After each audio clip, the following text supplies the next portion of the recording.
You know, we live in this amazing world where pretty much anything we want can show up right at our doorstep. It feels like magic, doesn't it? But it's not magic. It has a name, international trade. It's this huge, almost invisible network that basically puts the entire world into one giant box, just for you. I mean, really think about it. That cup of coffee you had this morning, the journey it took is absolutely incredible. Yeah, it involves ships and planes for sure, but it's also part of a much, much bigger story, a story of history, of economics, and of human connection that goes back thousands of years. So how on earth did this global system get built? To really get our heads around the world we live in today, we have to go back. I mean, way back. Back to a time before money even existed, when trading was a whole lot more personal and, honestly, a lot more complicated. So, this is where it all started, the barter system. This is trade in its purest form. It's a straight-up direct exchange. You know, I'll give you some of my extra vegetables if you give me some of that cloth you made. As long as we both benefit, we're good. And what's really amazing is that this ancient way of doing things still survives in a few places, like the John Beal Mela in Assam. Okay, but barter has a massive flaw. Let's say you're a potter, and your tap is leaking. You find a plumber, but he's already got all the pots he could ever want. So, no deal. You're stuck with a leaky tap. Economists have a fancy name for this, the double coincidence of wants, and it basically means trade gets stuck all the time. So what was the solution? Money, something that everyone agrees is valuable. Now, our minds jump to coins and bills, right? But back in the day, money could be anything, from cowrie shells and cattle to, get this, tiger's paws and whale's teeth. Whatever a society agreed had value, that's what became their medium of exchange. And here's a little fun fact for you. The proof is right there in our own language. The word we use all the time, salary, it literally comes from the Latin word for salt. Why? Well, because making salt used to be so incredibly hard and expensive that it became super valuable. Roman soldiers were actually paid in it. How wild is that? All right, so with money now in the picture, trade could finally break out of local villages. And over centuries, it started to build into the massive global system that we know today. For a very long time, trade was pretty risky and was mostly just for luxury goods. But then you get these huge game changers, like the famous Silk Route, all 6,000 kilometers of it, connecting East and West. Then in the 15th century, European colonialism kicked off, and that completely redrew the world's trade map.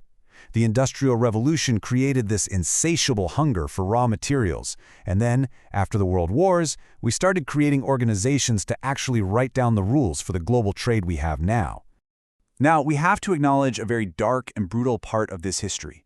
For more than 200 years, the growth of global trade was fueled by a horrifically profitable business, the slave trade. European powers forcibly took people from Africa and shipped them to the Americas to work on plantations. This ad from 1829, it's a chilling reminder that the history of trade isn't just about goods. It's also about immense human suffering. Okay, so navigating that complex and often brutal history brings us to today. The logic behind the modern global trade machine is, on the surface at least, pretty straightforward. So what's really driving it? Well, to put it simply, trade happens because countries are different. It's as simple as that. Some places have valuable minerals. Others have the perfect climate for growing things like coffee or bananas.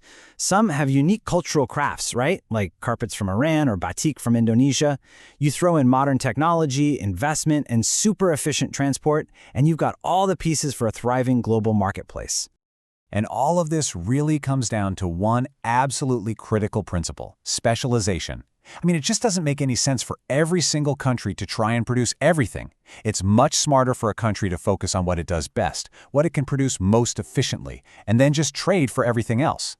That's exactly why your smartphone is designed in one country, uses minerals from another, gets put together in a third, and is sold where you live. Specialization is the engine of our global economy. But this engine, well, it's not without its problems. This whole idea of free trade, of opening up economies and knocking down barriers, is at the very center of a massive global debate. Is it a force for good, or does it end up causing more harm? And the arguments on both sides are really strong. On the one hand, free trade can lead to more stuff being produced, better living standards, and this amazing variety of goods and ideas from all over the world. But then there's the other side of the coin. It can make nations dangerously dependent on others, it can lead to the exploitation of workers and the environment, and many argue it just makes the gap between rich and poor nations even wider. One of the biggest complaints you'll hear in this debate is about a practice called dumping. So here's what that is. It's when a country sells a product in another country for a price that's artificially low. Sometimes it's even cheaper than what it costs to make it. The idea is to flood the market and grab control, but in doing so, it can totally wipe out the local businesses in the country they're selling to. And you know, this isn't just some theory from a textbook. This stuff happens all the time. Take a look at this newspaper clipping from 2004. It talks about a dispute where the US put these anti-dumping taxes on shrimp being imported from India. The World Trade Organization actually had to step in and investigate. It's a perfect example of how these trade fights affect real people and real industries. And that brings us to the global referee. The World Trade Organization, or WTO, was created back in 1995. It basically grew out of an older agreement. Its whole job is to set the rules for global trade and act as a judge when disputes happen, like with that shrimp case. But it's worth noting, the WTO is often criticized for looking out for the interests of the richer, more powerful countries. So, we've talked about the history, the economics, the rules, but where does all this trade physically happen? I mean, we're talking about millions of tons of goods. They have to pass through somewhere. They pass through ports. These are the main gateways for all international trade. They're these massive, super complex hubs for ships to dock, for cargo to be loaded and unloaded, and for goods to be stored. In fact, you can often tell how healthy a region's economy is just by looking at how much cargo its port is handling.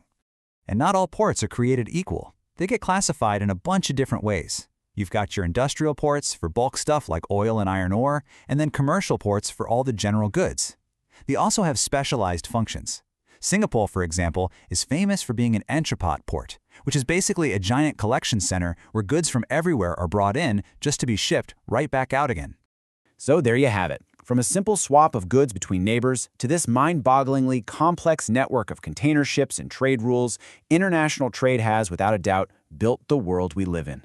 It's connected us and created incredible wealth, but it's also left behind this legacy of exploitation and inequality. Which brings us to the big question we have to ask ourselves. Trade built our modern world, for sure, but what is it going to take to build a better one?